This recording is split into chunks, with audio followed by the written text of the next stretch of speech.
I'm Bill Lambert. I started in television about 1966. I worked part-time in radio, part-time in television. For those years from that till 1969, I worked part-time at OETA at 1801 North Ellison at KOKH Channel 25, back when it was a low-power station, ran camera on classwork. And I migrated from there to Channel 5, working part-time as a camera operator and then later as an engineer, because I was also a disc jockey and I knew something about working an audio board. I kind of wormed my way into that. When I graduated from college, I decided I was going to get out of that and become a salesman. I sold time for a short amount of time at KWCO in Chickasha, Oklahoma. Realized I couldn't sell a whole lot. So in order to provide for my wife and new child, I hunted around for work. I looked at several television stations, finally looked at Channel 4. I didn't know whether I was professional enough to come up to their stuff, but I tried it anyway, applied to Jay Spivey. Lo and behold, he liked what he saw. On my second visit for an interview, he said, I almost didn't make the interview just because I didn't look him in the eyes. So if I don't look you in the eye, I'm sorry. But I enjoyed starting out immediately working in television production, which was, in my case, working in Studio B doing news and Danny's Day, Foreman Scotty, that kind of stuff. It was pretty nice work. I worked 8 to 5. You'd get up in the morning and you'd go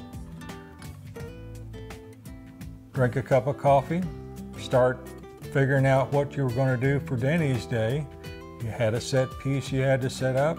We always had nice interviews, good people. Rodkey worked there. Bob Rodkey was the director, and at that time, and gee, he was so good at directing people, making sure that everything worked right.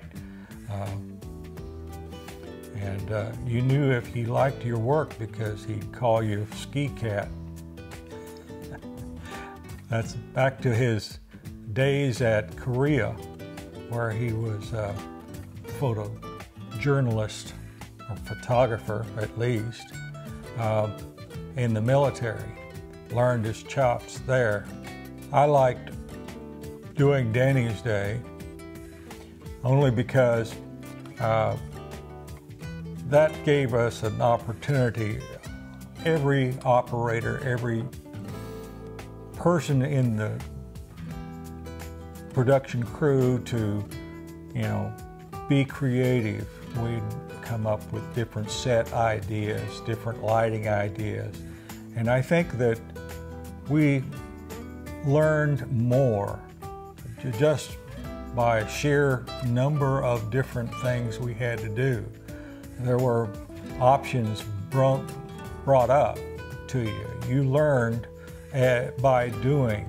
I had good teachers. I had my mentors. I had John Spivey and Jay Spivey, no relation, by the way.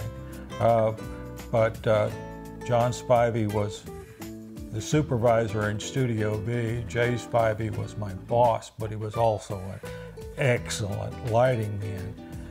One of the things you learn along the way is a good professional will not just be professional to himself, but he'll take you, if he thinks you can do the work, he'll teach you and say, Bill, you can do this if you do this and such. Well, I learned at the feet of some good people, and then took that and learned some more on my own. But I owe a lot to the people like John Spivey and Jay Spivey and Tom Carmichael and the others. Each day we had something different to do. I worked the weekend shift, and we would come in early in the morning, set up the scene, do the scenes all day long, tear it completely out, do the news at 6 o'clock, and by that time you would have the wrestling almost completely set up, and you'd tweak up the lighting, take a little break, and then do professional wrestling that night. And that was quite an experience. We'd go from rock and roll early in the morning all the way to professional wrestling in the evening, and then ended up doing the 10 o'clock news. That was fun. It was long and it was hard, but it was fun. Well, I worked with Danny Williams, both doing Danny's Day and professional wrestling, two great dichotomies within each other, but Danny Williams was ambidextrous and enough to where he could cover just about everything. He would announce professional wrestling with just as much verve and vinegar as with great passion, and then he would interview somebody with warmth and intelligence, and I always appreciated that in somebody. He could direct what was going on. You would see an ebb and flow of what he was doing by trying to get the best out of each individual. When he was doing wrestling, he would, say, "You're going to be mean and nasty, aren't you?" And the medic would say, and he'd start growling. But he would interview somebody like Anita Bryant, and he said, how wonderful a singer you are. And it was one of Oklahoma's bright stars, both singing and in the pageant world. Well,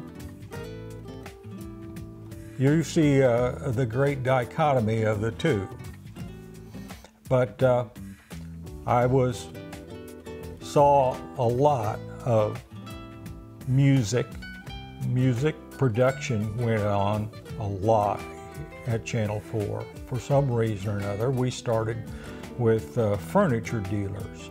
We did a lot of music production. It was odd because it started with furniture dealers. It seemed like if you owned a furniture store in Oklahoma City, you must have your own country western show. At one time, there was a country western show done for Jude and Jody Furniture. We did one for the Mathis brothers, and we also, when one of the furniture managers moved to a different place, we did the Red Zillner show. We did a show that was sponsored by Big Red Furniture.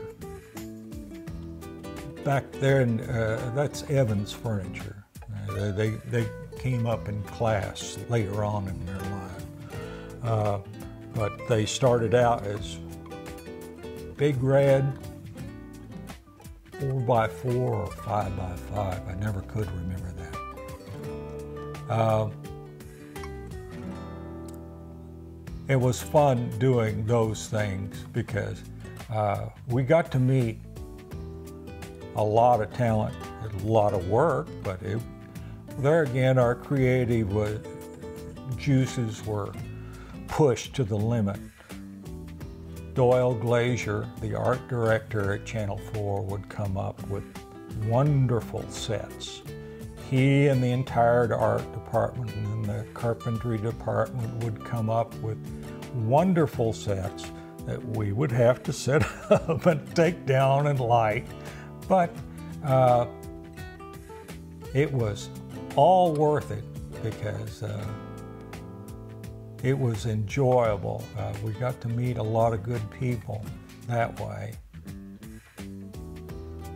But I think someplace, Jude and Jody, I know for a fact that Jude Northcutt, I think, has a copy of just about every show he ever did. And so if you get a chance, look to YouTube or someplace like that and see if you can't find something of that, because I think there's somewhere out there. Some of those shows like that we did migrated into, well, I would say more professionally done shows like the Buck Owens Ranch show, which we would all enjoy doing because there were people named people come from all over the United States. We got to meet not only the local music talent, we got to see talent come in on their great buses, pull up to the back of the station and bring all their gear in. Well, we'd bring it in. They'd kind of watch us. They'd sit in the green room until we had everything set up, and then they'd do their songs and then leave. We had a wonderful time doing that. It was very long. Jim Weimer and I and some other folks would work way into the night sometimes, but that was all done kind of creatively. I think this was the first time that we did things like recorded a audio track using the cue track of the videotape, just because we wanted to get somewhat of a stereo effect. Before stereo came up, everything was mono back then. But we were allowed the luxury of being a little creative, and that's one of the things that I've always enjoyed about the work of Channel 4, because they would allow us the luxury of being creative. Television production was not only in the studio, it was also on remote. Television had never been, at Channel 4, an exclusively studio situation. We have always, or they had always, had some sort of mobile gear.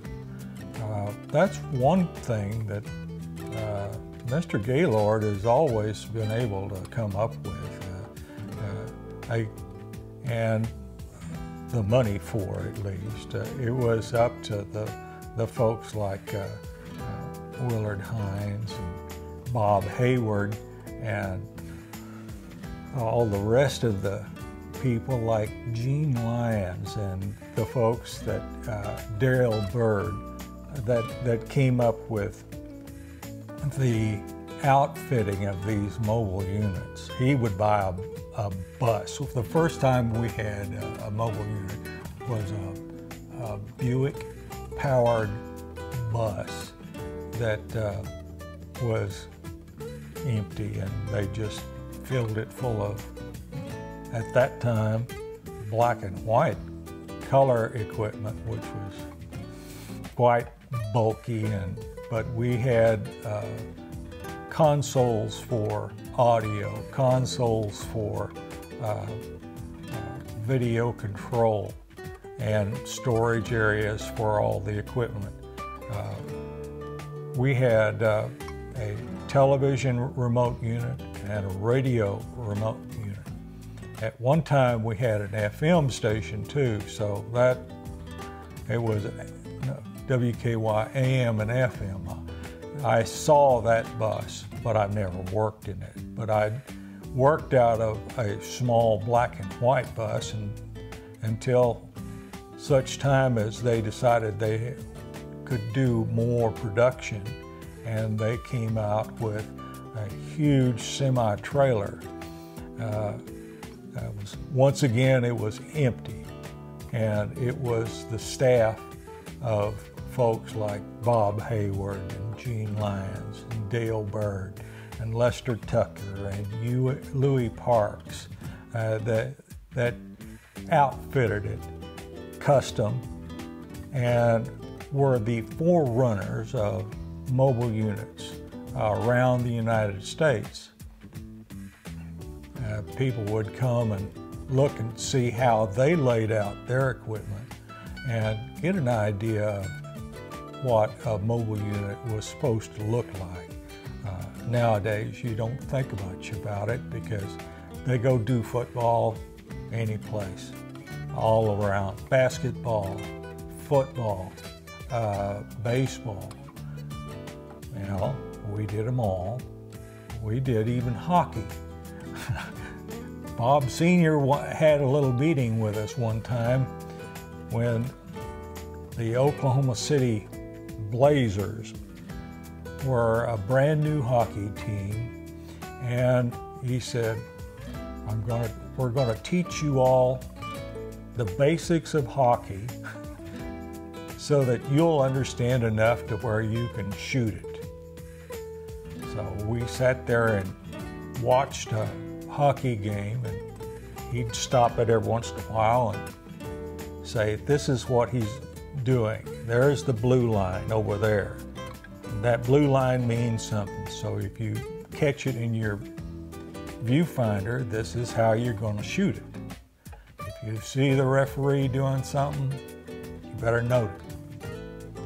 But so here was a mass of unknown folks with very little experience being taught by a sports director how to shoot a hockey game. We went out, shot it live, and everybody thought that was something. They thought that we really knew what we were doing. I think we did after a while. But we shot baseball with the 89ers. We shot OCU baseball. I don't know why we didn't shoot OU, but as much as we did. But we did shoot during the fledgling years of outfits like ESPN, Hughes Sports Network, Television Sports. All these companies would come to us because it was really easy to grab us, and they'd have a crew that was fairly experienced, directors that were experienced enough that they could take on the technical challenge of doing television sports in remote. And then all they had to do was before satellites. Before, all they'd have to do is hook up their video, link it to a Class A telephone line, feed it to the telephone company, and they were in business. It was an amazing time because you divide your time between doing television sports of all kinds and television production of all kinds, using both the studio and the mobile unit. Bill Thrash, then program director, also had a sweet wife by the name of Billy Thrash, and she was associated with OCU at the time. And as a result, we had kind of an in for productions that way. We would use their, I believe they were called the Surrey Singers, one of their music groups, and we would make a Christmas show. Oh, we did that probably 5-6 years on remote, using our production facilities, and Bill Thrash would be the director and executive producer of these programs. And it was quite a deal. We would have elaborate singing and dancing, not something you would think would come out of a small television station in Oklahoma City. But we got kind of known for doing productions like that. It was that kind of background that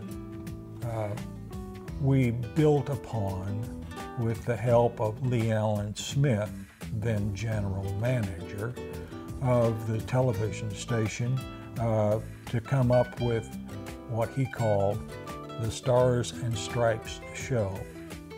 The Stars and Stripes show was envisioned as a grand 4th of July show, and that it was.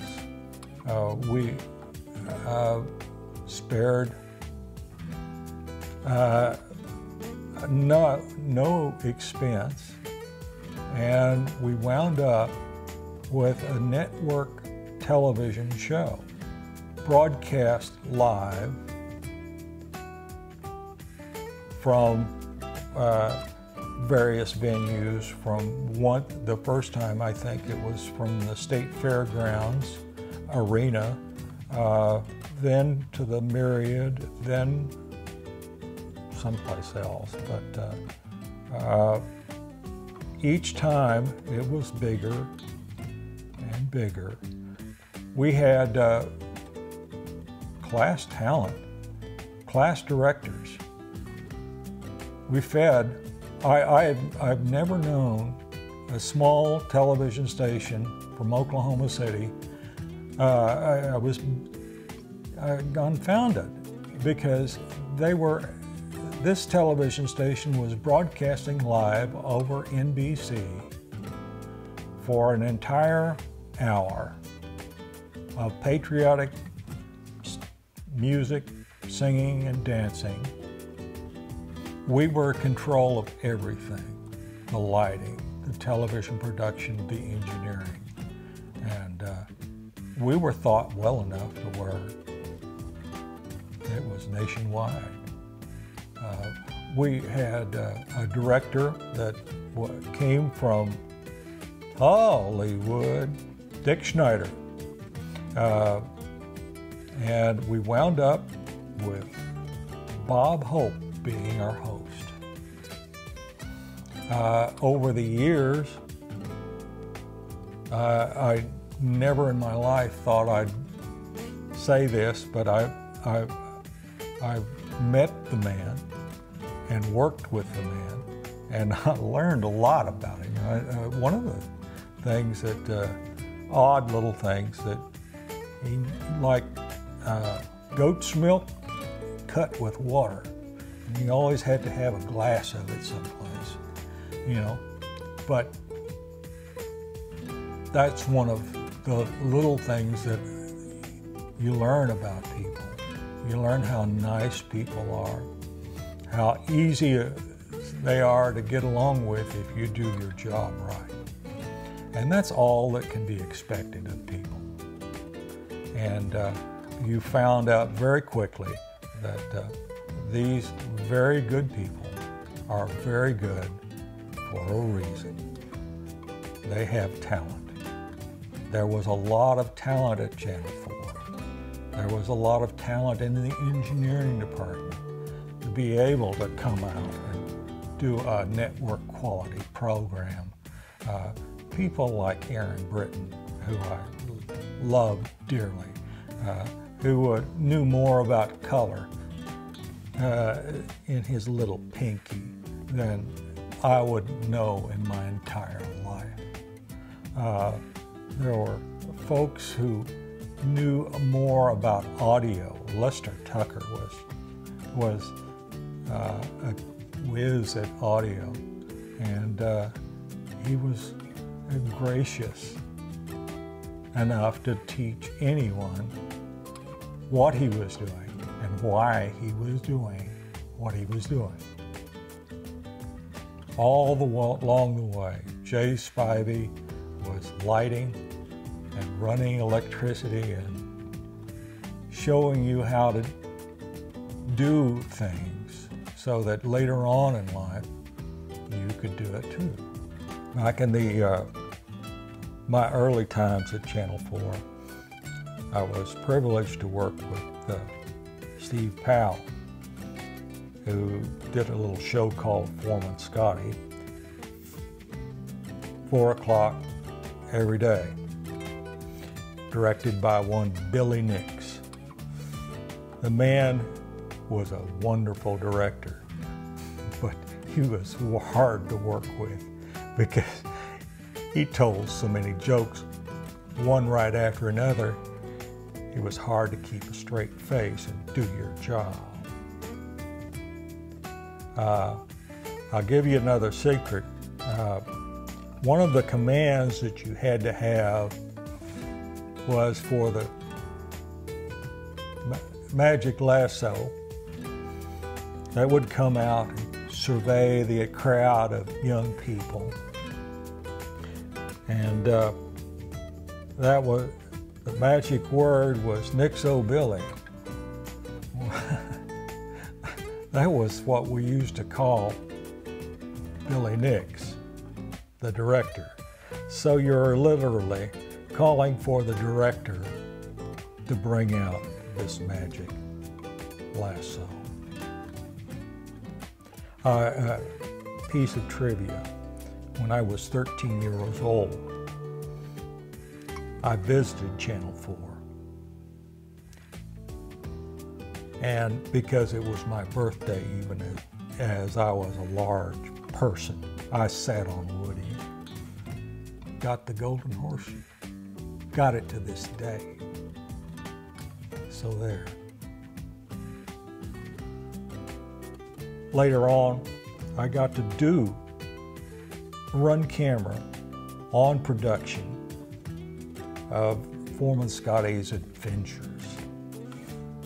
Now this man, Steve Powell, was a wonderful writer, creative mind, and he would come out, every 2 weeks or so with a raft of legal-sized paper, mimeographed off or typed off, copies, and they would be sketches of what his idea of an adventure would be. Now, he'd write this himself. They were just sketches, but we'd gather around and he'd say, we're going to have an adventure doing this and such. And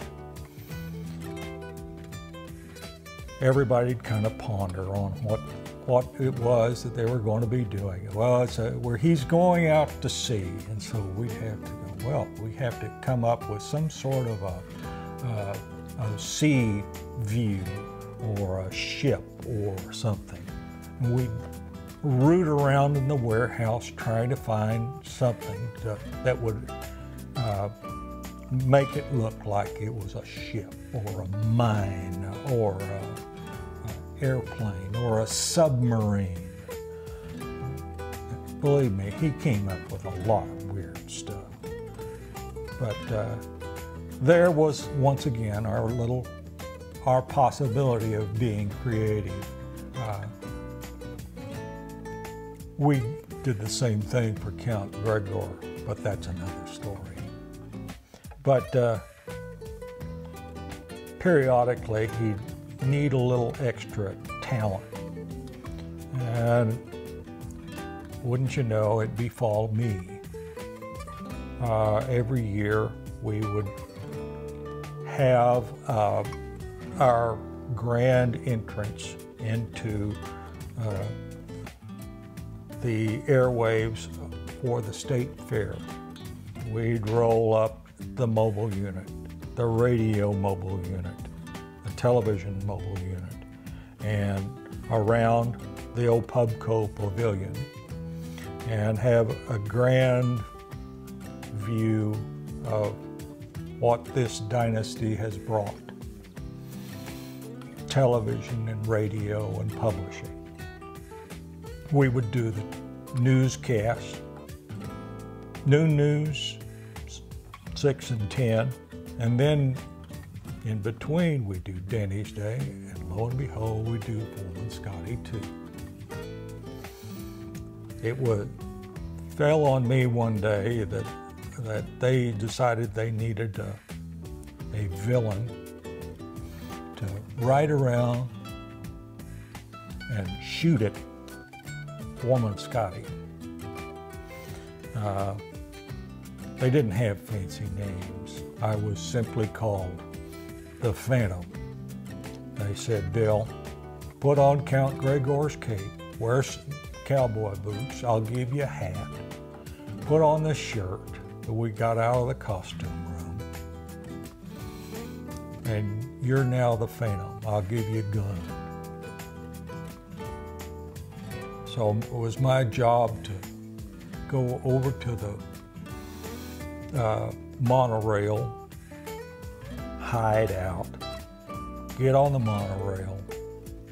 They'd have it timed where Foreman Scotty was ready to do something, and he'd look up at the monorail as it goes by, and it'd reveal me, looking sinister.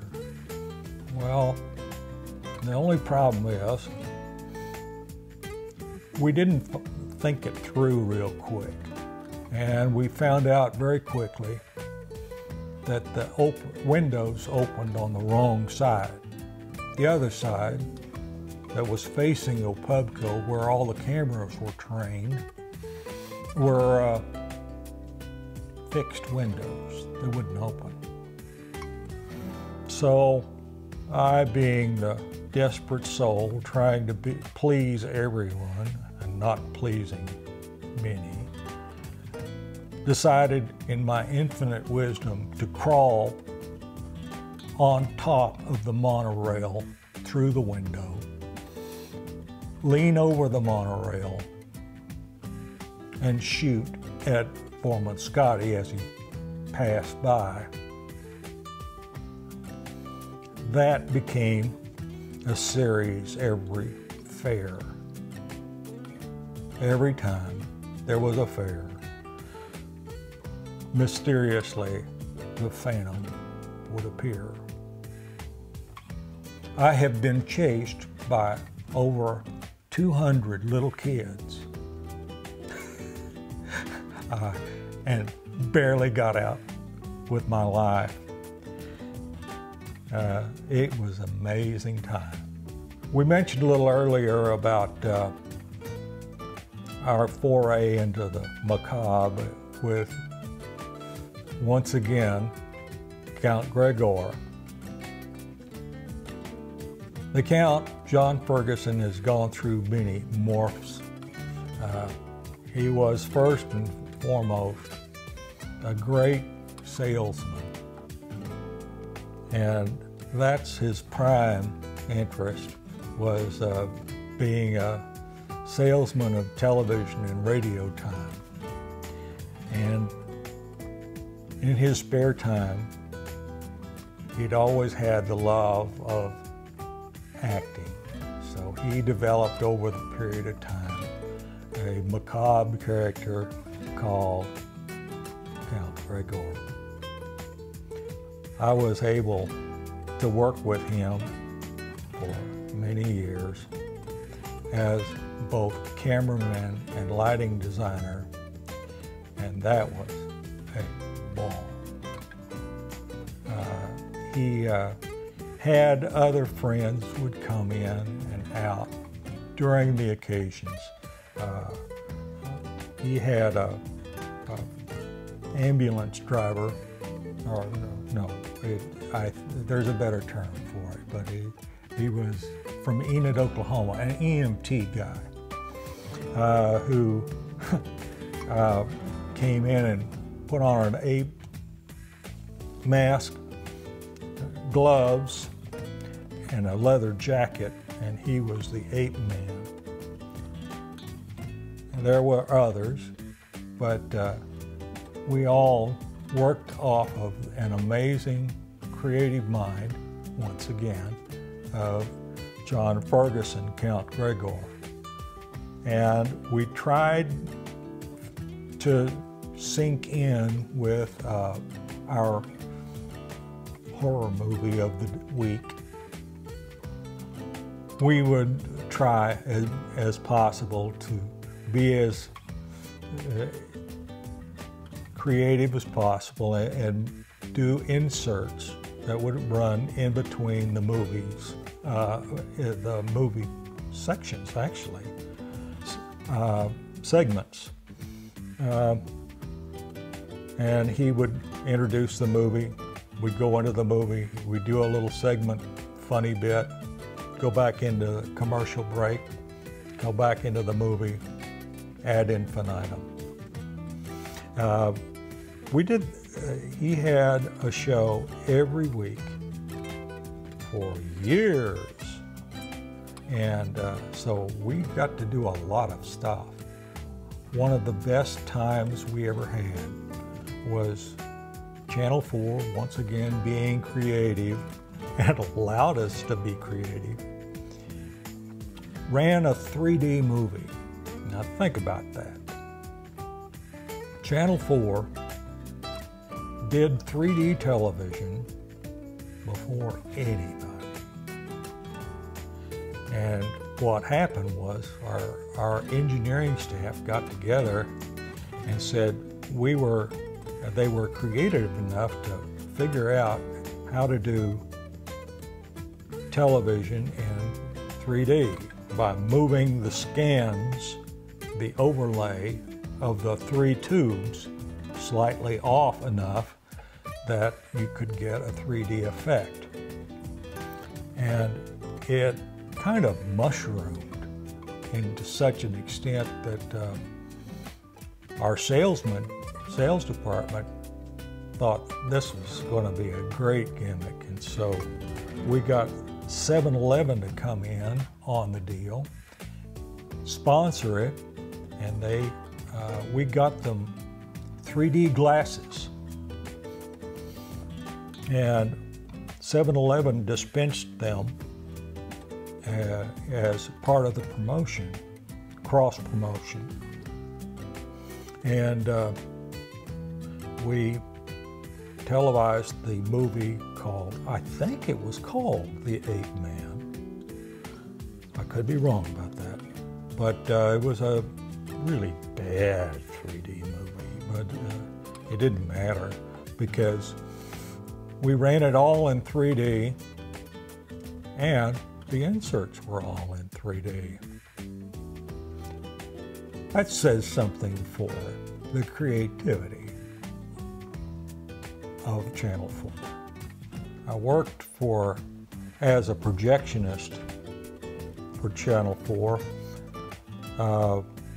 in the 70s, And that was during a period of time when Channel 4 was just on top of its game as far as it was concerned with special projects, award-winning special reports. We had people like Bob Dotson and Charlie Hoff, Lynn Sassenrath, folks that were superb journalists. They had been garnered by both Ernie Schultz and then later on by Jack Ogle. And we always had a superb journalistic crew. They were lean and mean. We didn't have a whole lot of reporters, but those we had were sharp, knew their business. And it was my job as a projectionist to help put together all these special reports. After a few years of doing this, they decided I was good enough to get the really important work. I don't know why, but they did. And so I laid film to tape for editing on the only documentary made by Channel 4 to receive a National Emmy Award. A show called Through the Looking Glass Darkly.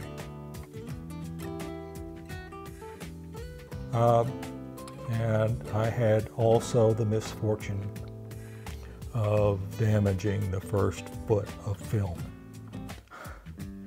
It seems as though the editor, in his infinite wisdom, decided that he would put so much Vitafilm on, which is a solvent, a cleaner solvent, that it literally slid through the gates of the projector and chewed up the first foot of film. I stopped it immediately, and they go, "What happened?" And I said, "This film is damaged," and everything got real quiet. It was the first 2 feet of film, an interview with a fellow by the name of Jimmy Stewart. I will never forget it. Jimmy Stewart was a legend in the civil rights industry in the city of Oklahoma City. He had just passed away.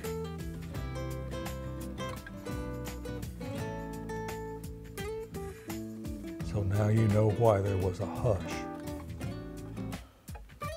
Johnny Shannon, thankfully, was able to replace the sprockets in that film, and I very carefully laid it to tape.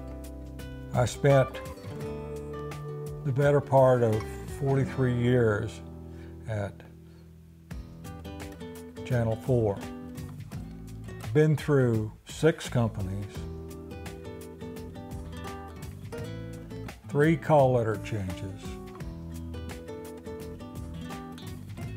and I've never met a better group of people that I've met at Channel 4.